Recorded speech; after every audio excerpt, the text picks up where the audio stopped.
Et bonjour à toutes et tous, comment allez-vous? J'espère que vous allez bien, j'espère que vous êtes en forme. On se retrouve aujourd'hui YouTube pour une nouvelle guidance, la guidance de la pleine lune du jeudi 23 mai, en pleine saison du Gémeaux, donc une pleine lune en Sagittaire, puisque je vous rappelle que les pleines lunes sont toujours dans le signe opposé à la saison zodiacale au sein de laquelle nous nous trouvons.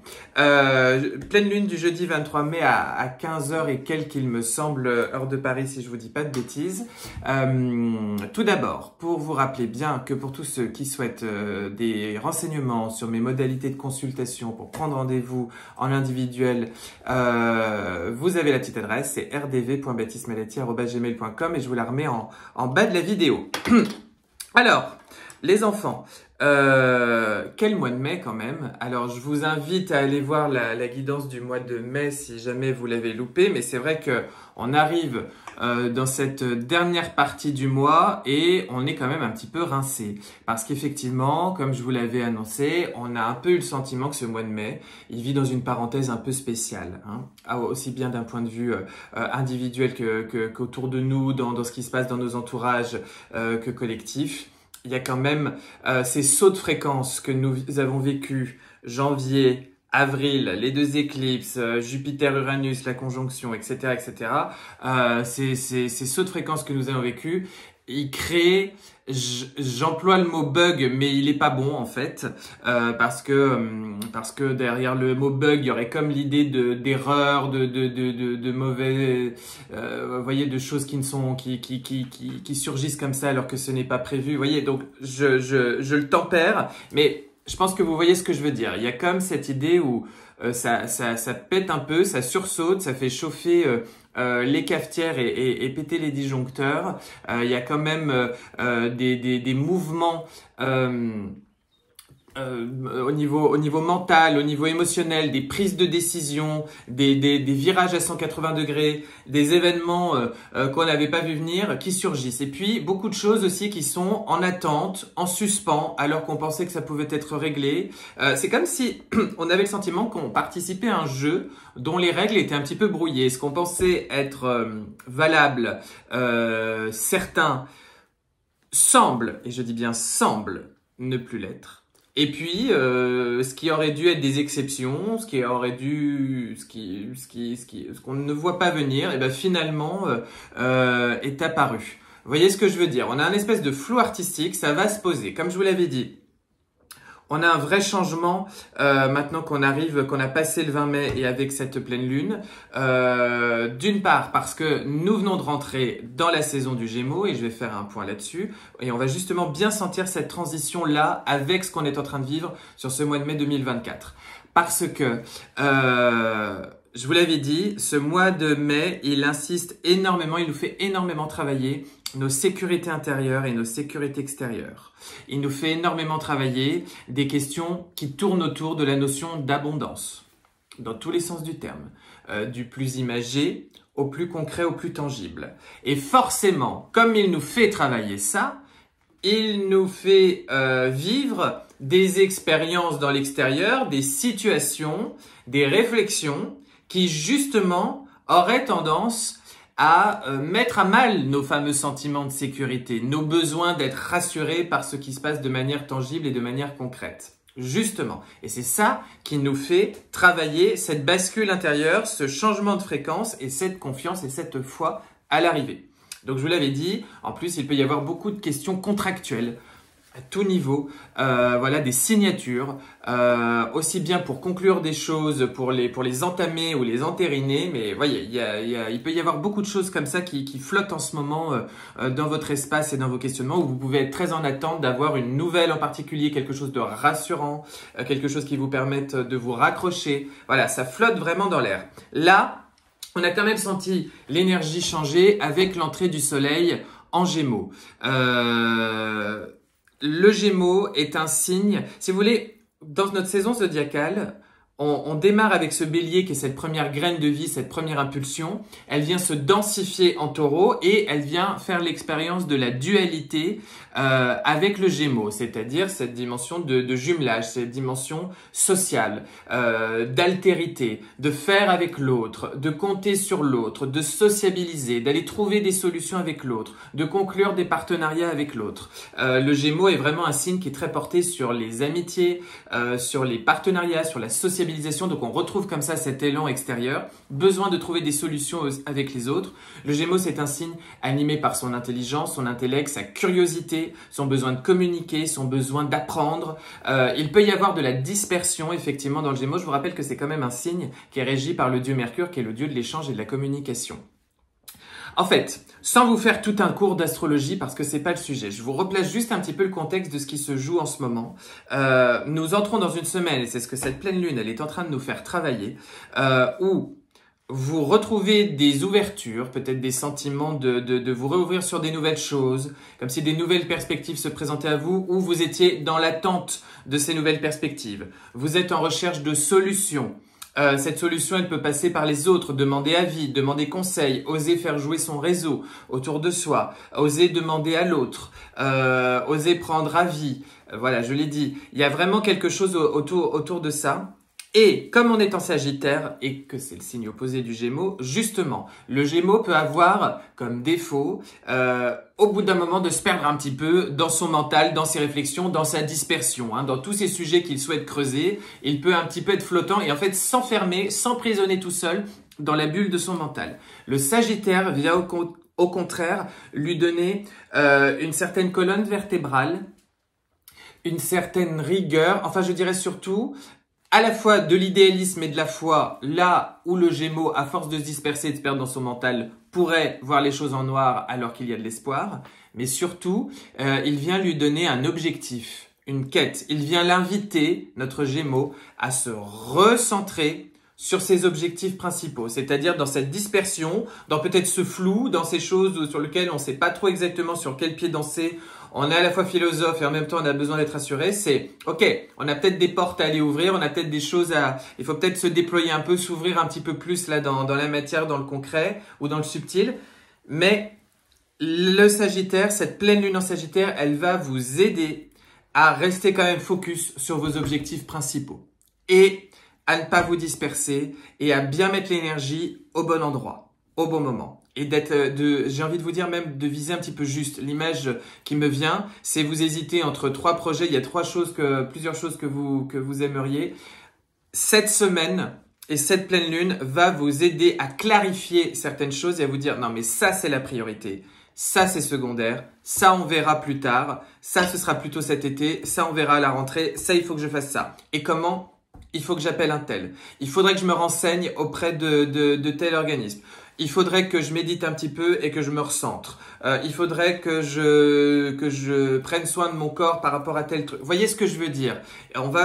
C'est comme si cette semaine, par rapport à tout ce qui s'est brassé et tout ce qui s'est travaillé sur cette première partie du mois de mai, vous rentrez un petit peu en conclusion de ce mois de mai avec ce démarrage de l'énergie du Gémeaux qui vous permet de rouvrir des portes, rouvrir des élans de curiosité, de poser des questions, de vous intéresser, d'avoir envie de creuser des choses que vous n'auriez pas creusées jusqu'à présent, de mettre un petit peu tout ça dans la balance, mais toujours quand même d'avoir la sagesse et le souci de rester centré sur ses objectifs principaux.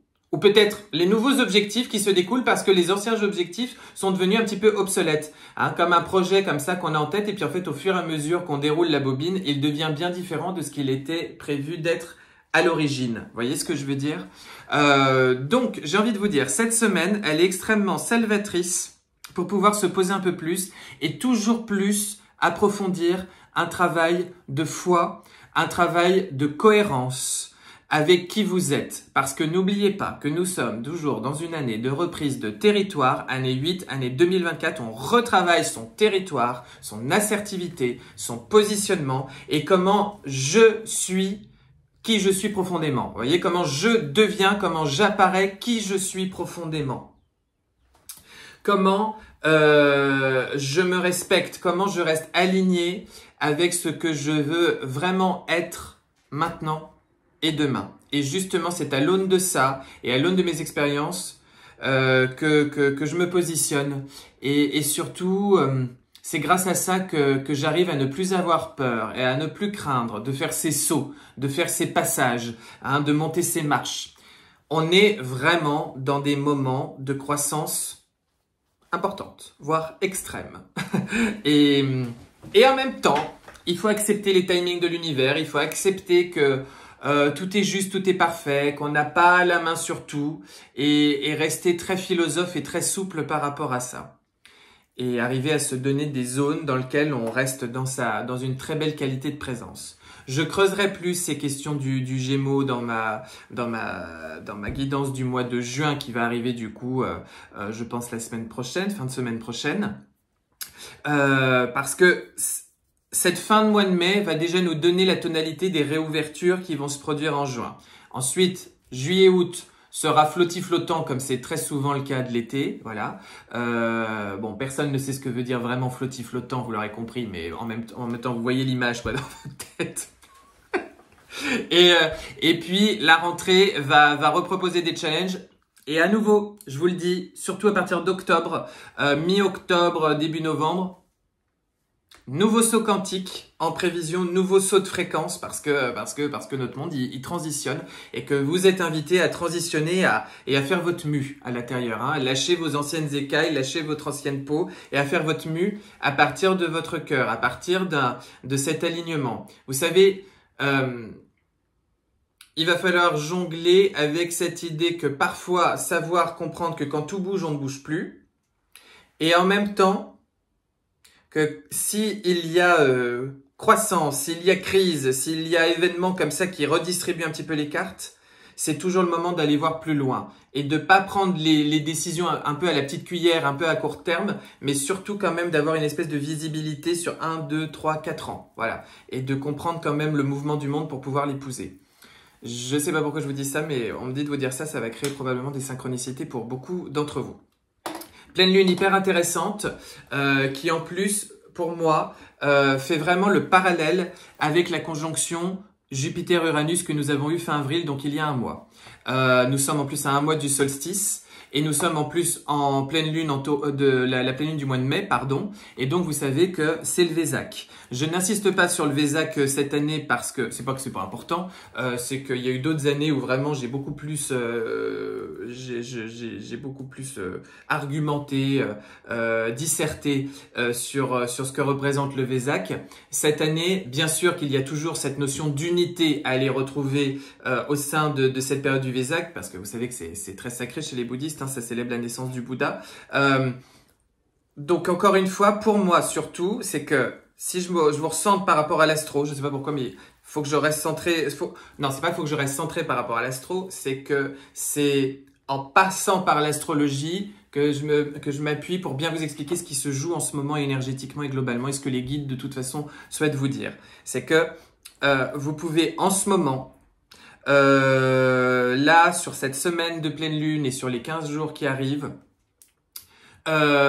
vivre des ouvertures qui sont complètement en lien avec la conjonction Jupiter-Uranus de fin avril, c'est-à-dire celle qui a permis vraiment par rapport à vos zones de confort, encore une fois, à votre abondance, à votre matérialité, à votre manière d'être dans la densité et de vous densifier, de vous faire trouver des nouvelles solutions, de vous ouvrir des nouvelles énergies, de capter et d'ouvrir des nouvelles portes, de rentrer dans, vous voyez, d'avoir cette espèce d'espace à innovation de l'être, à innovation du faire. Vous voyez ce que je veux dire?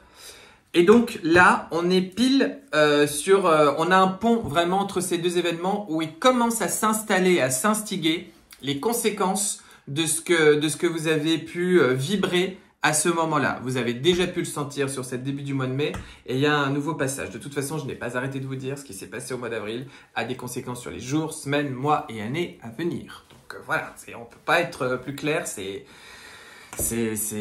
parti, il faut se laisser glisser. Donc toujours pareil, on se ramène dans son espace, on se ramène dans son centre, on se nettoie bien parce qu'il peut y avoir beaucoup de perturbations énergétiques en ce moment.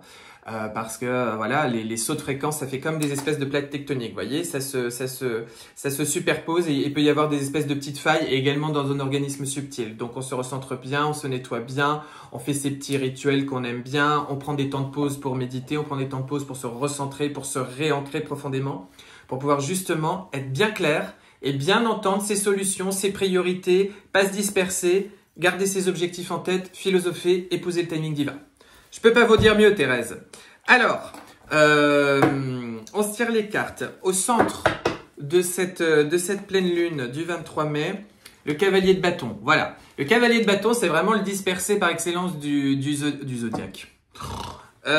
Du tarot. Parce que, si vous voulez, c'est vraiment le personnage qui tente le tout pour le tout. Vous voyez, l'image du cavalier de bâton qu'on peut vous donner, c'est qu'il arrive comme ça sur son petit cheval en tant que cavalier au premier rang pour faire la guerre. Et puis, c'est lui qui va partir le premier, revenir en arrière, essayer d'attaquer ici, essayer d'attaquer là. Vous voyez, c'est celui qui est vraiment très actif, plein d'énergie pour pouvoir trouver ses solutions.